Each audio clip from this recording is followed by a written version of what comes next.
Baik, kita sampai pada bagian akhir ya, bagian yang ketiga dari kuliah pertemuan kita yang kedua ini. Ya, jadi tadi kita sudah bahas bagaimana sistem produksi, kemudian hubungan antara mutu, proses, dan kontrol, dan yang terakhir kita sampai ke bagian kepuasan pelanggan. Ya, jadi bagaimana mutu itu bisa mempengaruhi kepuasan pelanggan.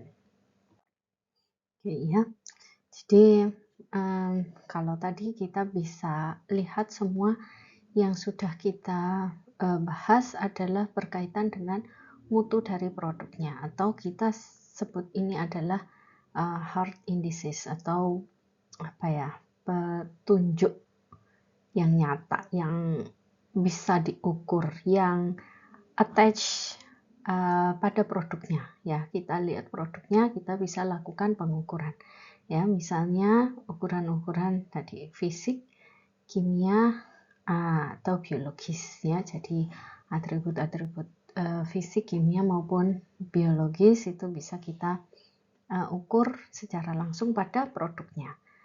Bahkan atribut sensoris juga bisa kita ukur pada produknya. Nah, tetapi yang namanya kepuasan pelanggan ini merupakan soft indices ya, atau petunjuk yang ya bukan sesuatu yang pasti gitu ya, karena tergantung tadi kepada customernya, kepada pelanggannya ya. Nah, yang diukur atau yang kita bisa lihat di sini adalah apa? Sikap ya, sikap pelanggan, dan yang kedua adalah persepsi dari pelanggan atau konsumen ya terhadap produk ya. Tentunya walaupun tadi produknya sama, keripik yang sama, belum tentu penerimaan konsumennya sama ya, antar konsumen pasti ada perbedaan. Oke, nah apa sih kalau gitu yang dimaksud dengan kepuasan pelanggan ya, kalau kita kembali ke keripik singkong tadi gitu ya.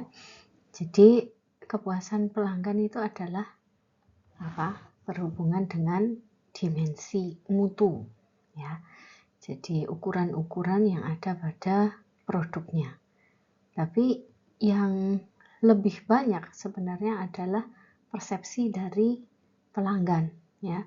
Nah, pelanggan itu punya ekspektasi atau punya harapan ya terhadap suatu produk ya. Nah, tadi ini semua dipengaruhi oleh selera dari konsumen.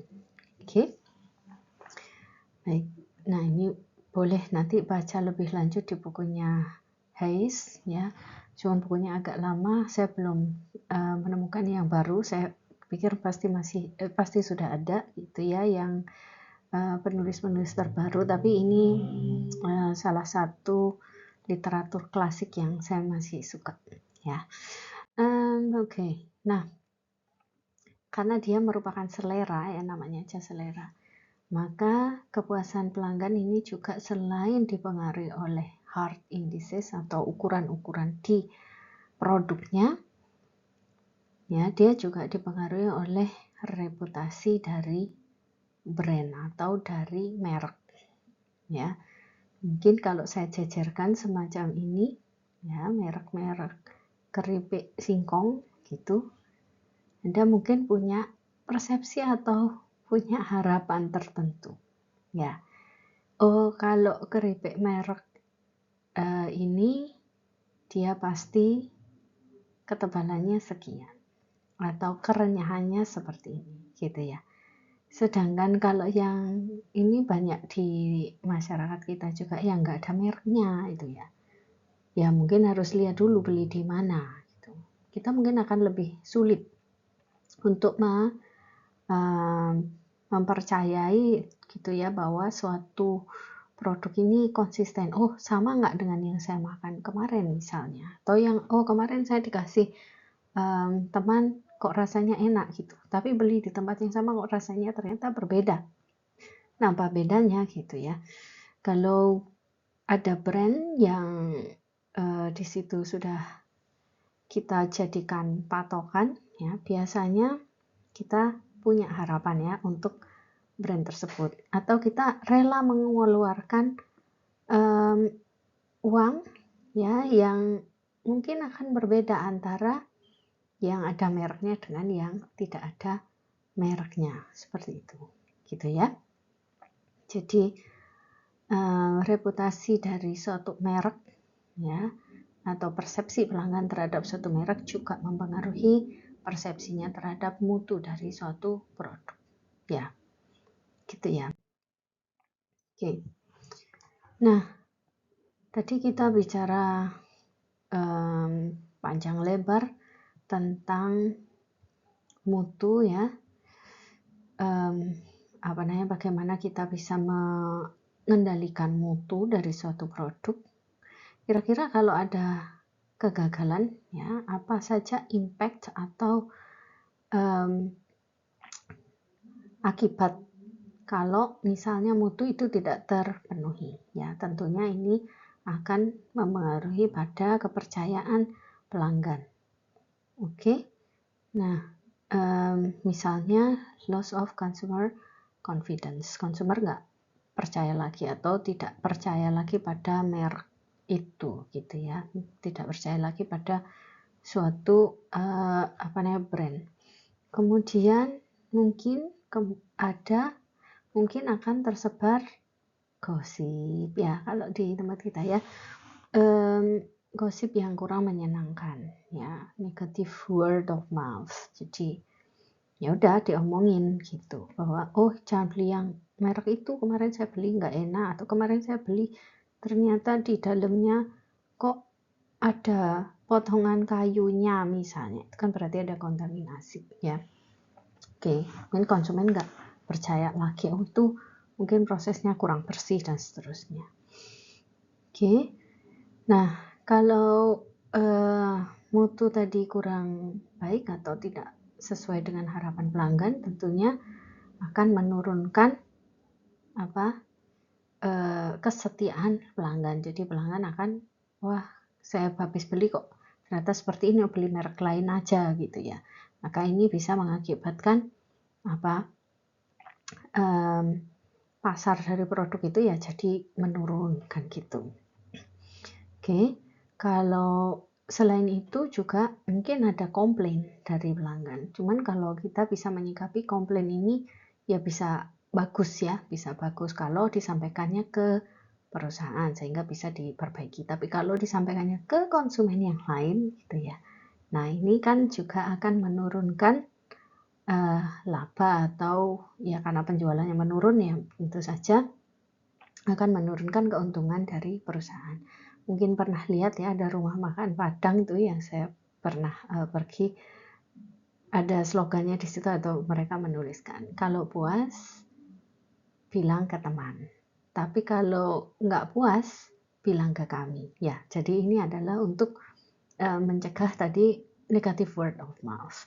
Oke, terus kemudian kalau ini parah maka bisa saja ada konsekuensi terhadap badan yang berwenang gitu ya. Apakah produknya jadi ditarik dari pasaran atau tidak boleh beredar dan seterusnya. Oke, nah kalau terjadinya terus-menerus maka brand ini akan tidak punya reputasi yang bagus tentunya ya. Dan yang terakhir dan sangat pasti adalah impact pada penjualan dan keuntungannya. Kalau nggak ada kepercayaan pelanggannya nggak percaya ini produknya bagus, atau ini pasti lebih baik beli produk yang lain, maka tentunya laba perusahaan bisa berkurang ya. Oke. Nah ini ada beberapa studi kasus ya, hilangnya kepercayaan pelanggan gitu ya, bukan judul sinetron. Oke, nah ini ada beberapa kasus. Yang pertama ada Chipotle, ini makanan grill ya, resto Meksiko. Mungkin nggak ada di Indonesia, dia franchise juga bentuknya seperti McDonald dan KFC gitu.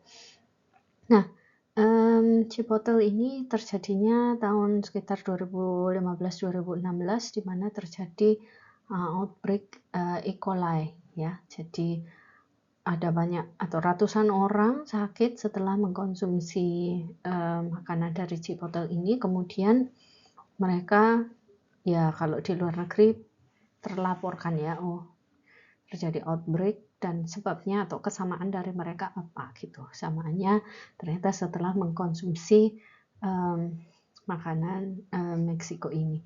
Nah, ini mengakibatkan harga saham mereka itu anjlok sampai 40% ya. Dan walaupun akhirnya mereka menyelidiki dan terus menerapkan standar keamanan pangan untuk produknya, tapi ya sudah terlanjur terjadi gitu ya, sehingga agak sulit untuk memulihkan kepercayaan konsumen terhadap brand ini. Oke, kasus yang kedua ada Bluebell Ice Cream. Jadi mereka juga sama ada kontaminasi listeria ya. Jadi ini kan produk berbasis susu ya. Kontaminasi ini cukup tinggi resikonya ya. Sama kejadiannya juga sekitar 2015 di US kalau nggak salah.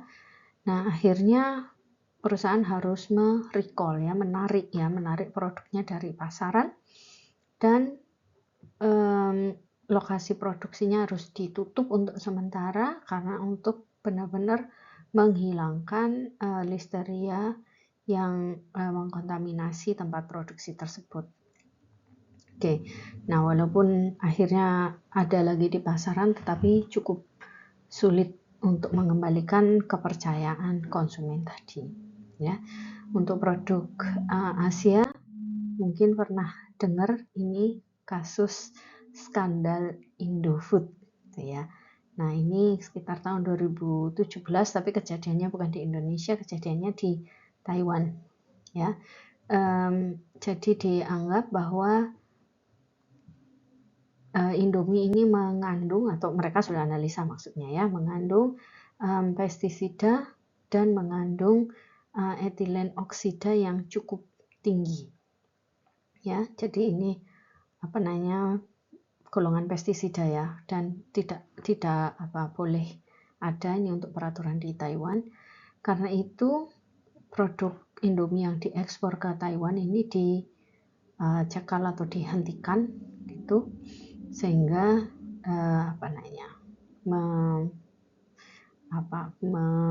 berpengaruh juga pada reputasi Indofood. Oke, nah sampai sekarang mungkin kita lihat sahamnya juga masih belum naik banget ya. Oke, terus kemudian kasus Ajinomoto ya.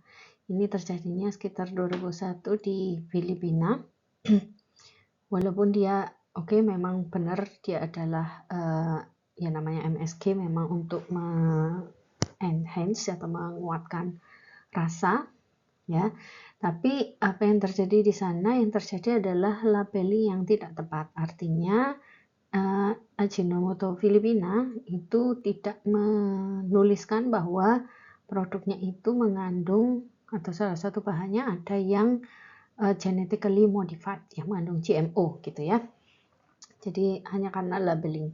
Oke, tapi tetap aja itu mengakibatkan secara regulasi ya harus ditarik ya, secara peraturan dia harus ditarik dari pasar ya. Tentunya akibatnya ya merugikan perusahaan yang bersangkutan karena harus ditarik dari peredaran seperti itu ya. Nah, ini beberapa contoh ya ketidaksesuaian, maka akhirnya terjadi kerugian ya akibat reputasi yang jadi kurang baik ya di mata konsumen maupun di mata badan yang berwenang. Oke. Nah, untuk meningkatkan kepuasan pelanggan, maka kita bisa lihat ini adalah diagram atau konsep ya, bagaimana penjaminan mutu itu bisa meningkatkan kepuasan pelanggan. Jadi kita tahu penjaminan mutu itu dimulai dari inspeksi bahan mentah ya, atau kita pastikan bahwa bahan yang digunakan itu sesuai dengan standar. Tadi kalau singkong yang seperti apa ya. Terus kemudian maka dari sini kita melihatnya adalah dari sisi supplier. Apakah supplier ya itu sudah memenuhi permintaan atau bisa memenuhi permintaan yang ditetapkan. Kemudian kalau itu oke bahannya, maka tadi ya ada proses produksi, maka proses produksinya harus selalu terkendali ya. Nah, di sini ada namanya in process quality check ya. Kita lakukan pengecekan pada setiap tahapan proses produksi. Oke. Nah, lalu ada final product testing ya. Jadi produk akhirnya hasilnya seperti apa? Oke. Sebelum dilakukan pengemasan dan pelabelan ya, supaya produknya tadi jangan sampai ada label informasi ya yang tidak sesuai dengan apa yang dikerjakan di perusahaan. Oke. Nah, lalu ada storage atau penyimpanan ya dan penanganan sebelum dilakukan distribusi dan pengiriman ke berbagai tempat untuk penjualan ya, atau bisa disampaikan ke pasar, ke konsumen. Lalu ada customer feedback ya, kita harapkan ada customer feedback ya.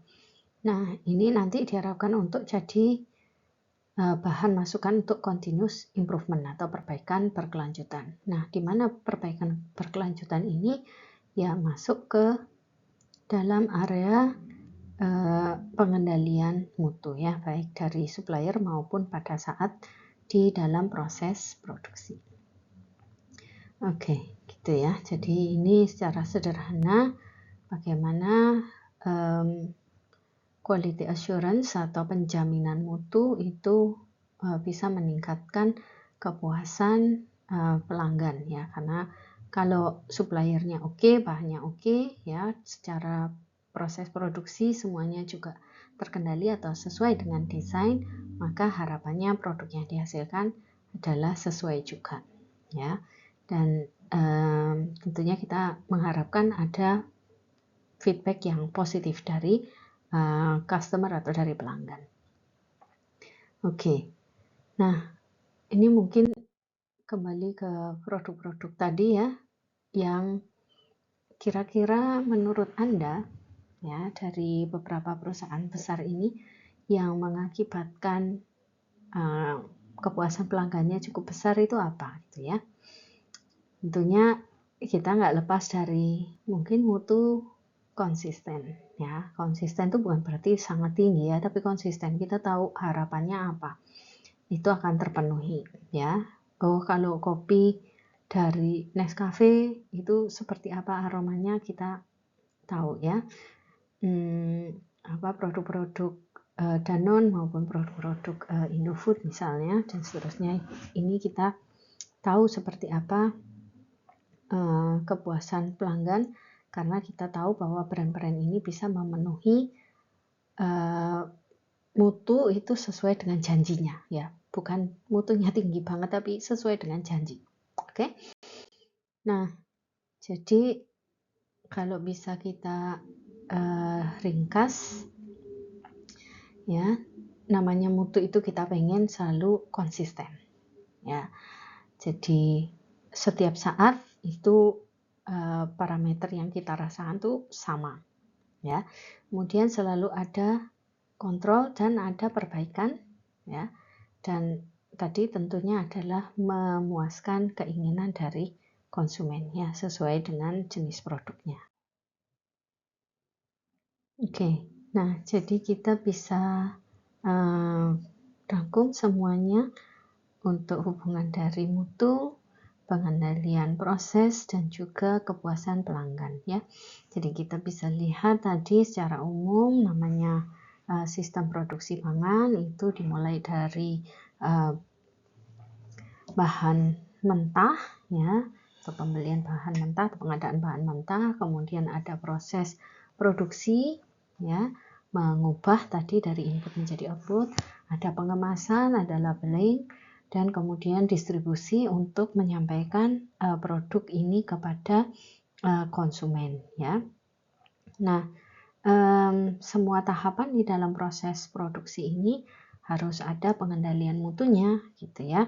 Jadi meliputi pengendalian mutu atau pemeriksaan pada saat proses itu dikerjakan, pada produk akhir, pada supplier, dan semuanya juga harus ada nanti menjadi feedback untuk continuous improvement.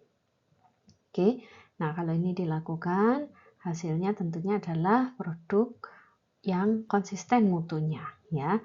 Nah, kalau produk itu mutunya konsisten, maka kita mengharapkan terjadi kepuasan pelanggan, ya. Jadi pelanggan itu memiliki kepercayaan kepada produk, ada kesetiaan kepada produknya, ya, ada positive feedback. Jadi menghasilkan citra produk yang baik, dan juga ada responsive changes atau respon yang cepat ya kepada perubahan yang terjadi pada produk, ya. Nah, ini kalau kita harapkan kalau konsumen itu akan puas, ya. Nah, kalau sudah puas, kembali lagi ada continuous improvement, atau ini menjadi masukan untuk continuous improvement.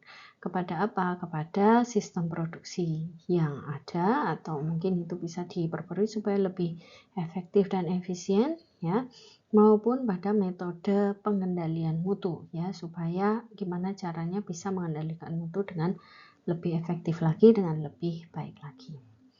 Oke, saya kira itu untuk kuliah kita kali ini, ya.